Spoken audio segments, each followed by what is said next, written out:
Chapitre 21. La tortue. Sophie aimait les bêtes.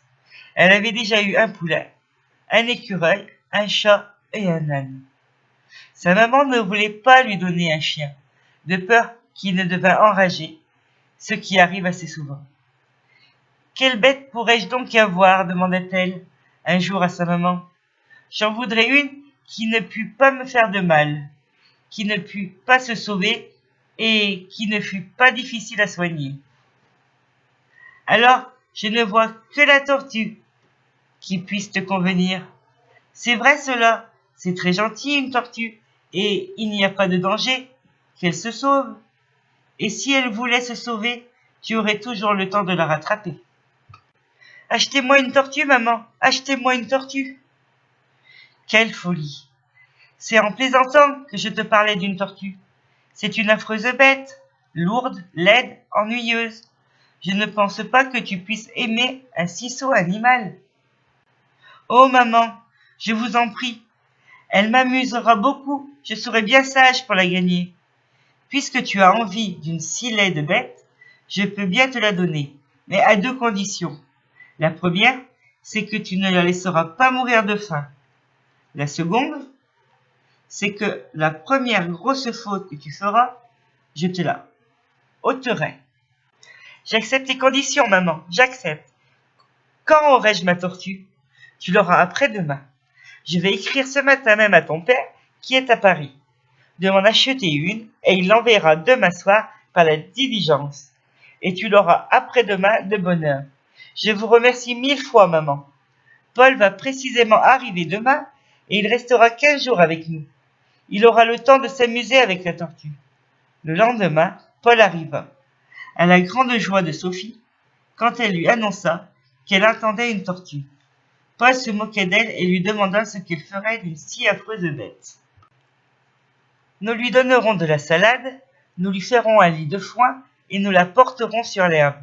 Nous nous amuserons beaucoup, je t'assure. » Le lendemain, la tortue arriva. Elle était grosse comme une assiette, épaisse comme une cloche à couvrir les plats. Sa couleur était laide et sale. Elle avait rentré sa tête et ses pattes. « Dieu, que c'est laid !» s'écria Paul. « Moi, je la trouve assez jolie, » répondit Sophie, un peu piquée. Elle a surtout une jolie physionomie et un sourire gracieux. Laisse-nous tranquille, tu te moques de tout. Ce que j'aime en elle, c'est sa jolie tournure, sa marche légère. Tais-toi, te dis-je, je vais emporter ma tortue si tu te moques d'elle. Emporte, emporte, je t'en prie. Ce n'est pas son esprit que je regretterai. Sophie avait bien envie de se jeter sur Paul et de lui donner une tape. Mais elle se souvint de sa promesse et de la menace de sa maman. Et elle se contenta de lancer à Paul un regard furieux. Elle voulut prendre la tortue pour la porter sur l'herbe, mais elle était trop lourde. Elle la laissa retomber. Paul, qui se repentait de l'avoir taquinée, accourut pour l'aider. Il lui donna l'idée de mettre la tortue dans un mouchoir et de la porter à 2, tenant chacun un bout du mouchoir. Sophie, que la chute de la tortue avait effrayée, consentit de se laisser aider par Paul. Quand la tortue sentit l'herbe fraîche, elle sortit ses pattes, puis sa tête, et se mit à manger l'herbe. Sophie et Paul la regardaient avec étonnement. « Tu vois bien, dit Sophie, que ma tortue n'est pas si bête ou si ennuyeuse. »« Non, c'est vrai, répondit Paul, mais elle est bien laide. »« Pour cela, dit Sophie, j'avoue qu'elle est laide. Elle a une affreuse tête. Et d'horribles pattes, ajouta Paul. Les enfants continuèrent à soigner la tortue pendant 10 jours, sans que rien d'extraordinaire arrivât. La tortue couchait dans un cabinet sur du foin. Elle mangeait de la salade, de l'herbe et paraissait heureuse. Un jour, Sophie eut une idée. Elle pensa qu'il faisait chaud, que la tortue devait avoir besoin de se rafraîchir et qu'un bain dans la mare lui ferait du bien. Elle appela Paul et lui proposa de baigner la tortue. La baigner? Où donc? Dans la mare du potager. L'eau y est fraîche et claire. Mais je crains que cela ne lui fasse du mal. Au contraire, les tortues aiment beaucoup se baigner. Elle sera enchantée. Comment sais-tu que les tortues aiment se baigner? Je crois, moi, qu'elles n'aiment pas l'eau. Je suis sûre qu'elles l'aiment beaucoup. Est-ce que les écrevisses n'aiment pas l'eau? Est-ce que les huîtres n'aiment pas l'eau? Ces bêtes-là ressemblent un peu à la tortue. Tiens, c'est vrai, d'ailleurs, nous pouvons essayer. Et ils allèrent prendre la pauvre tortue, qui se chauffait tranquillement au soleil sur l'herbe. Ils la portèrent à la mare et la plongèrent dedans. Aussitôt que la tortue sentit l'eau, elle sortit précipitamment sa tête et ses pattes pour tâcher de s'en tirer. Ses pattes gluantes ayant touché aux mains de Paul et de Sophie, tous deux la lâchèrent et elle tomba au fond de la mare. Les enfants effrayés coururent à la maison du jardinier pour lui demander de repêcher la pauvre tortue. Le jardinier, qui savait que l'eau la tuerait, courut vers la mare. Elle n'était pas profonde. Il se jeta dedans après avoir ôté ses sabots et retroussé les jambes de son pantalon. Il voyait la tortue qui se débattait au fond de la mare, et il la retira promptement, et il la porta ensuite près du feu pour la sécher.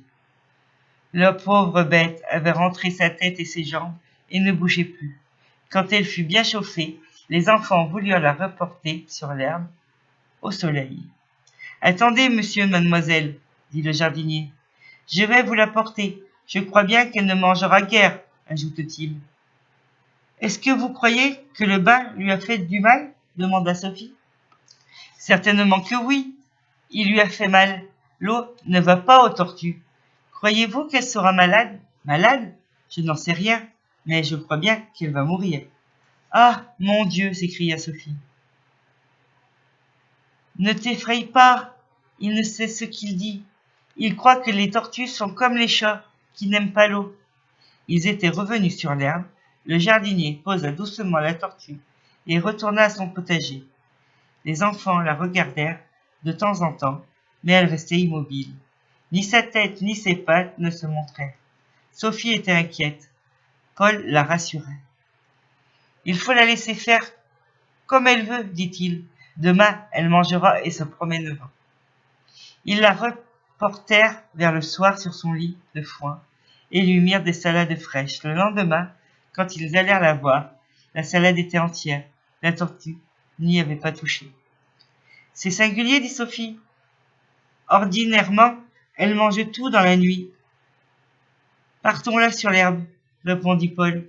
Elle n'aime peut-être pas la salade.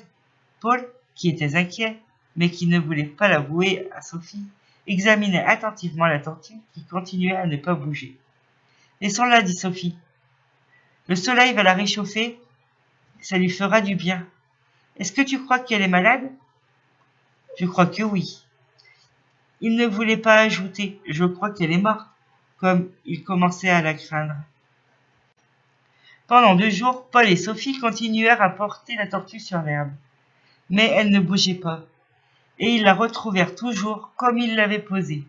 Les salades qu'ils lui mettaient le soir se retrouvaient entières. Le lendemain, enfin, un jour, en la mettant sur l'herbe, ils aperçurent qu'elle sentait mauvais.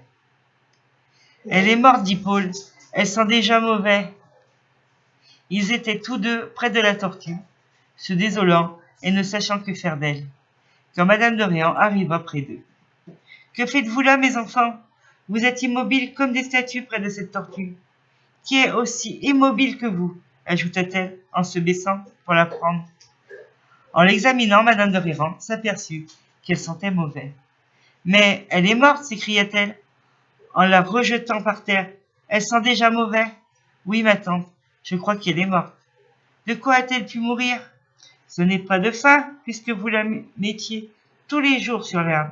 C'est singulier qu'elle soit morte, sans qu'on sache pourquoi. Je crois, maman, que c'est le bain qui l'a fait mourir. » « Un bain?